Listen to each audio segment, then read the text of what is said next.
सक्षमता उत्तीर्ण शिक्षकों को विद्यालय पदस्थापन में नहीं मिलेगी राहत, शिक्षा विभाग ने शुरू की जबरन नीति। नमस्कार और आदाब आप तमाम दर्शक बंधुओं को, मैं हूं एसके चौधरी।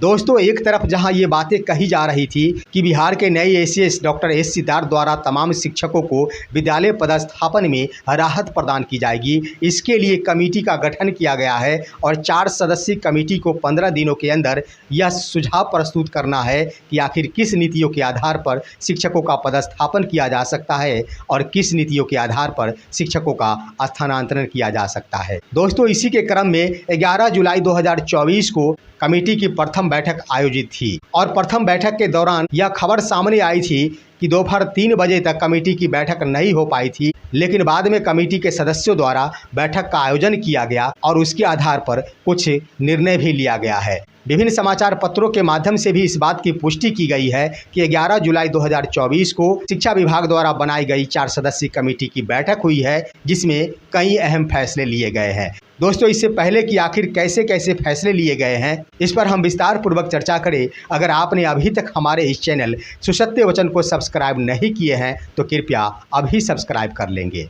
दोस्तों, आइए हम बातें करते हैं कि आखिर 11 जुलाई 2024 को शाम के वक्त जब कमेटी की बैठक हुई उसमें क्या सब रणनीति बनकर उभरी है, इस पर हम नज़र डालते हैं। इसमें सबसे बड़ी बात ये कही गई है कि शिक्षक जहां ये सोच रहे थे और चारों तरफ ये खबर चल रही थी कि शिक्षकों को होम प्रखंड भी आवंटित हो सकता है, शिक्षकों से ऑप्शन मांगे जाएंगे और उनका पदस्थापन होगा। यहाँ तक कि खबर ये भी चलाई जा रही थी कि जो शिक्षक नहीं जाना चाहेंगे उन्हें विवश नहीं किया जाएगा और वो अपने विद्यालय में रहकर ही वे तमाम शिक्षक राजकर्मी बन जाएंगे। लेकिन दोस्तों, कमेटी की बैठक में लिए गए निर्णय के अनुसार सक्षमता उत्तीर्ण शिक्षकों को एक बार फिर से आघात पहुंचाने की कोशिश की गई है, जिसके अंतर्गत ये बातें चली है कि कुछ विशेष वर्गों के शिक्षकों को ही राहत प्रदान की जाएगी। उसके क्रम में जो शिक्षक दिव्यांग है या फिर किसी गंभीर बीमारी से ग्रसित है या फिर पति पत्नी दोनों ही शिक्षक हैं, ऐसी स्थिति में वैसे शिक्षकों को वर्तमान में कार्यरत विद्यालय के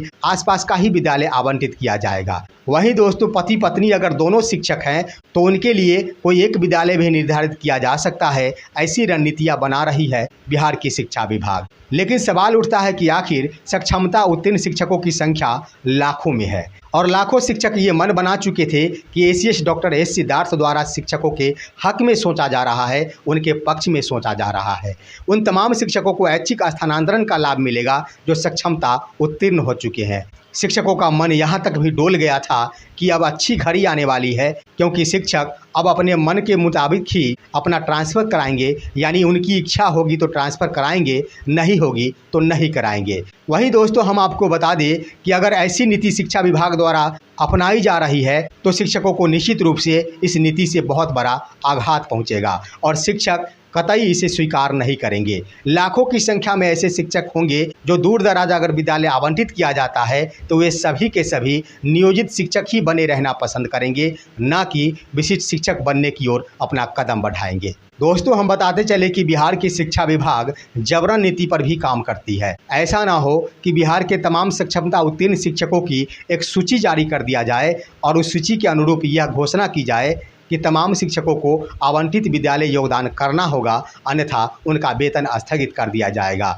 इसका ताज़ा उदाहरण हम लेंगे कि बीते 2 दिन पहले ही माध्यमिक विद्यालय अंतर्गत प्रधानाध्यापकों की प्रोन्नति हुई है। उससे संबंधित एक पत्र जारी किया गया है, जिसके अंतर्गत कुल 523 शिक्षकों का प्रधानाध्यापक के रूप में प्रोन्नति हुई है। और दोस्तों, हम आपको बता दें कि ढेर सारे ऐसे प्रोन्नति पाने वाले शिक्षक हैं जो प्रधानाध्यापक पद को योगदान नहीं करना चाहते हैं और वो अपने विद्यालय में ही सहायक शिक्षक बनकर रहना चाहते हैं। लेकिन शिक्षा विभाग जबरन उन तमाम शिक्षकों को अपनी प्रोन्नति पाने वाले विद्यालय में योगदान करने को मजबूर कर रही है और इसके संबंध में यह पत्र जारी कर दिया गया है कि अगर तमाम शिक्षकों द्वारा आवंटित विद्यालय योगदान नहीं किया जाता है तो उनका वेतन स्थगित कर दिया जाएगा। यानी शिक्षा विभाग द्वारा जबरन की नीति अपनाई जा रही है और शिक्षकों को मजबूर किया जा रहा है। अगर माध्यमिक शिक्षकों के लिए ऐसी नीतियां लगाई जा सकती है तो क्या प्राथमिक संवर्गों के शिक्षकों के ऊपर ऐसी नीतियों का उपयोग नहीं किया जा सकता? यह एक बहुत बड़ा सवाल खड़ा करता है।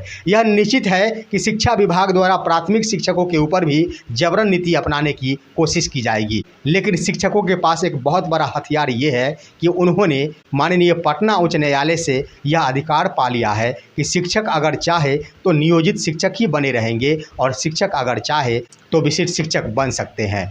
तो इस आधार पर जो शिक्षक नियोजित ही बना रहना चाहेंगे उन पर कोई भी नीति चल नहीं पाएगा शिक्षा विभाग की, लेकिन सक्षमता उत्तीर्ण जो भी शिक्षक हैं उनके ऊपर निश्चित रूप से शिक्षा विभाग द्वारा जबरन नीति अनुपालन कराने हेतु अपना कदम आगे बढ़ाया जा सकता है। लेकिन सवाल उठता है कि आखिर एसीएस के ऊपर बिहार के इतने तमाम शिक्षकों ने जो भरोसा किया है उनके भरोसा का क्या होगा?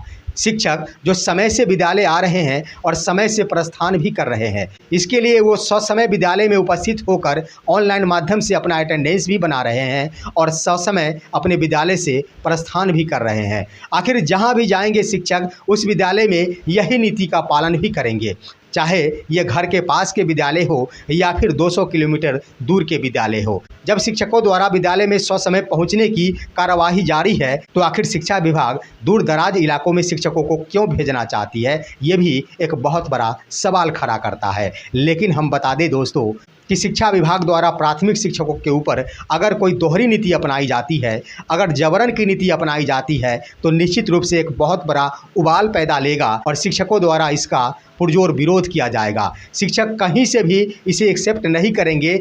शिक्षकों को अगर स्वीकार है तो वह है सेवा निरंतरता का लाभ और शिक्षकों को अगर स्वीकार है तो वो है ऐच्छिक स्थानांतरण का लाभ। शिक्षक इसके सिवा किसी भी नीति को स्वीकार करने को तैयार नहीं होंगे।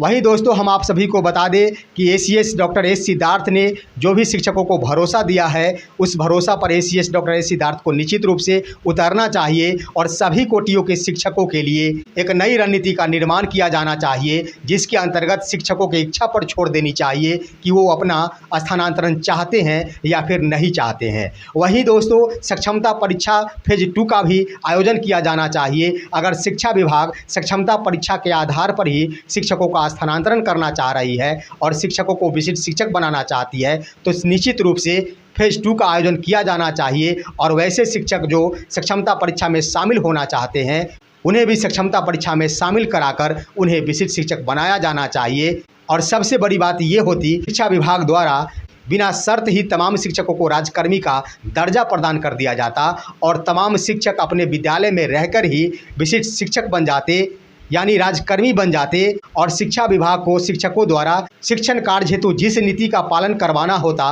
वो पालन करवाने के लिए आज़ाद होती।